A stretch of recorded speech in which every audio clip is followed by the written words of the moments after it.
কিরে তপু, অমন lack lack করে তাকিয়ে কি দেখছিস? হ্যাঁ, হ্যাঁ দাদা, এই ফুচকা খেতে তো ইচ্ছে হচ্ছে, কিন্তু কি করি কিছুই তো বুঝতে পারছি না। পকেটে টাকা নেই বুঝি? না দাদা, বাড়িতে টাকার কথা বললে তো ধরে ঠ্যাঙাবে। একে তো সারাদিন কাজ কাম না করে বাইরে টোটো করে বেড়াই তোমার সাথে। বাবা বাবা বাহ, কি সুন্দর করে আমার উপর দোষটা দিয়ে দিলি বল। আমি কি তোকে বলেছি যে সব কিছু বাদ দিয়ে তুই আমার পেছু পেছু চল? হ্যাঁ, আরে না না, তা হবে কেন? ওসব কথা পরে হবে। তুমি আগে আমাকে এখন ফুচকা খাওয়ার ব্যবস্থা করে দাও দেখি। বেশ বেশ, তুই কিচ্ছু চিন্তা করিস নে, চল আমার সাথে, দেখি কি করা যায়। এই তো পেয়েছি, এই চল এখন আমার সাথে।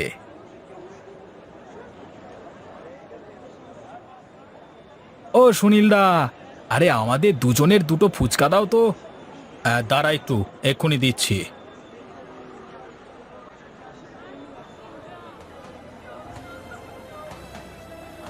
এ কি, এই ফুচকার মধ্যে ফড়িং মরে পড়ে আছে তো। কই কই দেখি দেখি, আমার কাছে দে তো দেখি। ও আর কি হবে দাদা, যা হওয়ার তো হয়েই গেছে। এখন তো মনে হচ্ছে যা খেয়েছি তা তো উঠিয়ে দিয়ে যাই। না না, এটা কিন্তু ঠিক না দাদা, ব্যবসা করছো একটু ভালো করে দেখে শুনে করবে না? হায় হায় রে, আমার এ কি সর্বনাশ হলো রে, এখন আমি কি করব? দাদা, আজকে তুমি যে কাজটা করলে তা কিন্তু মোটেও ঠিক হয়নি। এই তুই থাম তো, বলি খাবার সময় তো কোনো কথা বললি না, গপাগপ গিলে গেলি। হ্যাঁ, তখন তোর এই নীতি কথা কোথায় ছিল বল দেখি?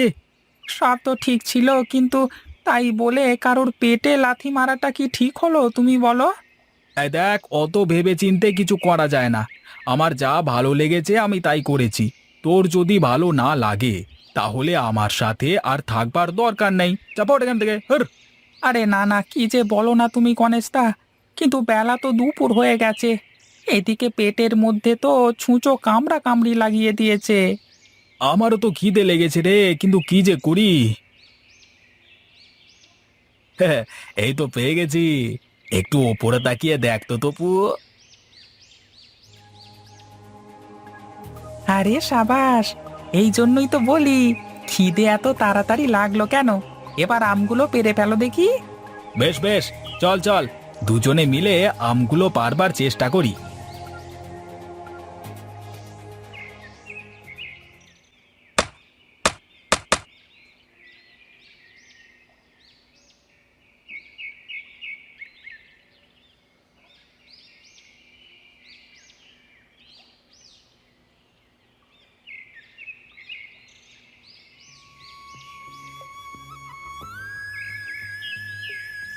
হায় হায় হায় হায় রে, আমার এত বড় সর্বনাশ কে করলো রে।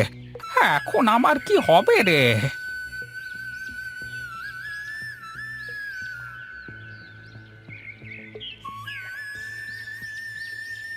কি হলো কাকা, তুমি এভাবে দাঁড়িয়ে কান্না করছো কেন? দেখো না বাবা, দেখো, বদমাস ছেলেগুলো আমার বাগানের সব আম কিভাবে নষ্ট করেছে দেখো। তাই তো, এভাবে কি কেউ কারো ক্ষতি করে? তুমি কি কাউকে দেখেছিলে কাকা, বা তোমার কি কারোর প্রতি সন্দেহ হয়? তুমিও তো বাবু দ্বারকাদের মতো কথা বলো। বলি আমি যদি জানতাম তাহলে কি আর এখানে বসে কাঁদতাম? আমার মনে হয় এই কাজ গণেশ ছাড়া আর কে করবে। তুমি চিন্তা করো না কাকা, আমি দেখছি কি করা যায়। একবার যদি হারামজাদাগুলো আমার হাতে লেগে যায় না, তারপর আমি বোঝাবো মজা যে কয় পাকে গাড়ি বর্ধমানে যায়। বেশ বেশ, এখন চলো, এখানে দাঁড়িয়ে থাকলে রাগ বাড়তেই থাকবে তোমার। তার চেয়ে চলো, বাড়িতে চলো।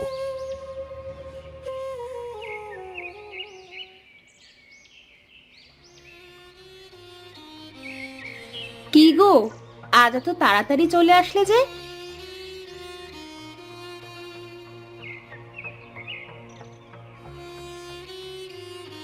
এই নাও, ঠান্ডা পানিটুকু খেয়ে নাও। চোখ মুখ গরমে কেমন লাল হয়ে আছে। ও গো, তোমার কি হয়েছে গো? এমন মন ভার করে বসে আছো কেন? আবার আজ এত সকাল সকাল চলে আসলে? কি করব গিন্নি বলো, আমার যে এতদিনের ব্যবসা আজকে শেষ হয়ে গেল। কি হয়েছে সেটা বলো তো দেখি আগে আমাকে। তা না হয় বুঝলাম, কিন্তু আমি কি করব? ওগো, তুমি কোনো চিন্তা করো না, যারা তোমার সাথে এমনটা করেছে তারা দেখো ঠিক শাস্তি পাবে। তা না হয় বুঝলাম, কিন্তু এখন আমি কি করব বলো গিন্নি? বাজারে কেউ তো আর এখন আমার ফুচকা খেতে চাইছে না। সবাই বলা বলি করছে আমি নাকি ফুচকার মধ্যে ফড়িং মিশিয়ে মানুষকে খাওয়াই। আমি বলি কি, তুমি কদিনের জন্য ফুচকা বিক্রি করা বন্ধ করে দাও। আর তাছাড়া তুমি ছাড়া তো এই গ্রামে আর কোনো ফুচকাওয়ালা নেই, তারপর যা হয় দেখা যাবে। কিন্তু একদিন কাজ বাদে কি আমি শুধু বসে থাকবো ঘরে? তোমাকে বসে থাকতে কে বলেছে? তোমার যা ইচ্ছে তাই করো, কিন্তু আপাতত 2-4 দিন ফুচকা বিক্রি বন্ধ করো। বেশ, তোমার কথাই থাক। তুমি চলো, আমাকে দুটো খেতে দেবে। শান্তিতে দুটো খেয়ে জব্বর একটা ঘুম দিতে হবে, তাহলে না মাথা থেকে এই চিন্তাগুলো দূর হবে।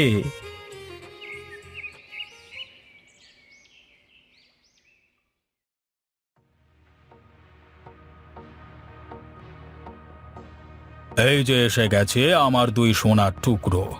হ্যাঁ, না না দাদা, সোনার টুকরো নয়, বলো একটা হীরের টুকরো। হ্যাঁ হ্যাঁ, আমি তো জানি যে তোরা দুজনে হলি আমার মানিক রতন, কিন্তু তোদের জ্বালায় তো আমি অতিষ্ঠ হয়ে উঠেছি দিন দিন। হ্যাঁ, কেন দাদা, আমরা আবার কি করলাম? দাদা, আমার কিন্তু কোনো দোষ নেই। এই যে দেখলি তো, সব দোষ এখন তোর। গায়ে যত অপকর্ম, সব কিছু তো তোর হাতেই সম্ভব, তাই না? আচ্ছা দাদা, তুমি বলো, পকেটে টাকা না থাকলে কিছুই খেতে পারবো না, এটা কি ঠিক? না না না না, মোটেও ঠিক না। কিন্তু তাই বলে কারোর পেটে লাথি মারাটাও তো ঠিক না, তাই না?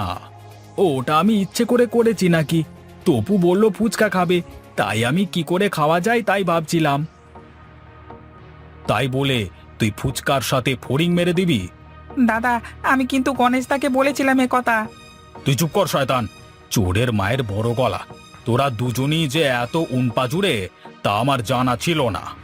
বিশ্বাস করো দাদা, আমরা আর এরকম কাজ কখনো করব না, এবারের মতো মাফ করে দাও।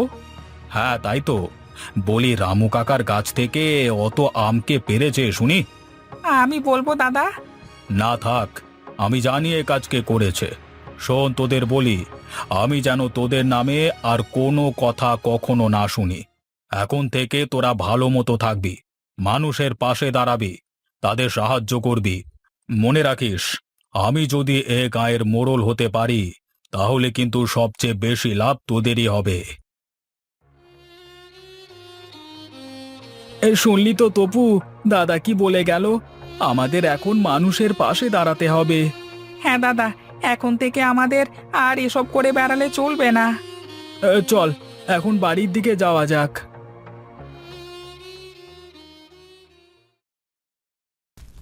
তোমাকে কত করে বললাম যে ফুচকাগুলো ভেজো না, শুনলে না তো আমার কথা। কেউ এখন আর আমার থেকে ফুচকা খায় না। তুমি কাল থেকে বাজারে না, গায়ের স্কুলের সামনে দাঁড়িয়ে ফুচকা বিক্রি করবে। স্কুলের সামনে বিক্রি করলে কি সবাই আমার ফুচকা খাবে?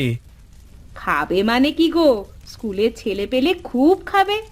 কিন্তু গিন্নি, আমার তো ভয় হয়, যদি আবার কোনো সমস্যা হয়ে যায়। কিচ্ছু হবে না, তুমি বেশি চিন্তা করো না তো।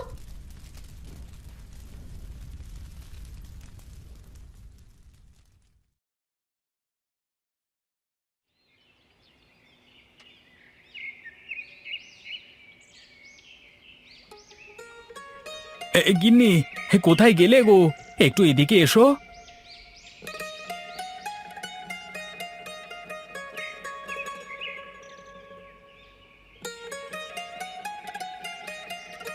এগুলো কেমন করে হলো? আমার তো বিশ্বাসই হচ্ছে না, এ তো দেখি লাল ফুচকা। বুঝলে গিন্নি, বোধহয় ওনার কৃপাদৃষ্টি আমাদের উপর পড়েছে গো।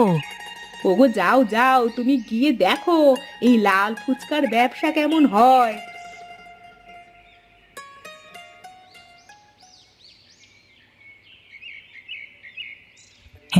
বুদ্ধিটা কেমন দিলাম দাদা বলো? ফুচকার রংটা বদলানোর সাথে সাথে কেমন হিড়িক পড়ে গেল, দেখেছো তো?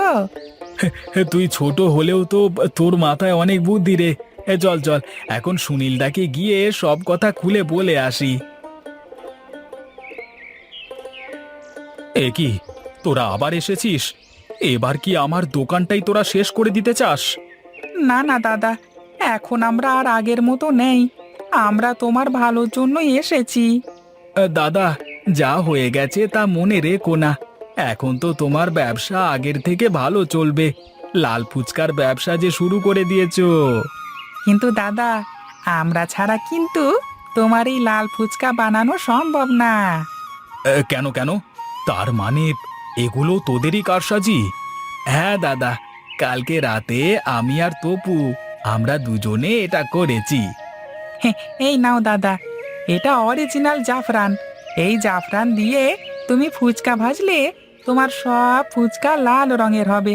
আর হ্যাঁ শোনো, এতে কোনো সমস্যাও হবে না কারো। আমাদের তুমি ক্ষমা করে দিও দাদা, আমরা না বুঝে তোমার ব্যবসাটা নষ্ট করে দিয়েছিলাম। আরে না রে পাগল, তোরা যে তোদের ভুল বুঝতে পেরেছিস সেটাই অনেক। এখন তাহলে আমরা যাই দাদা, আমাদের আবার রামু কাকার সাথে দেখা করতে হবে। সে কি দুজনে ফুচকা খেয়ে যা? না দাদা, আগে কাজটা সেরে আসি, তারপর দেখা যাবে।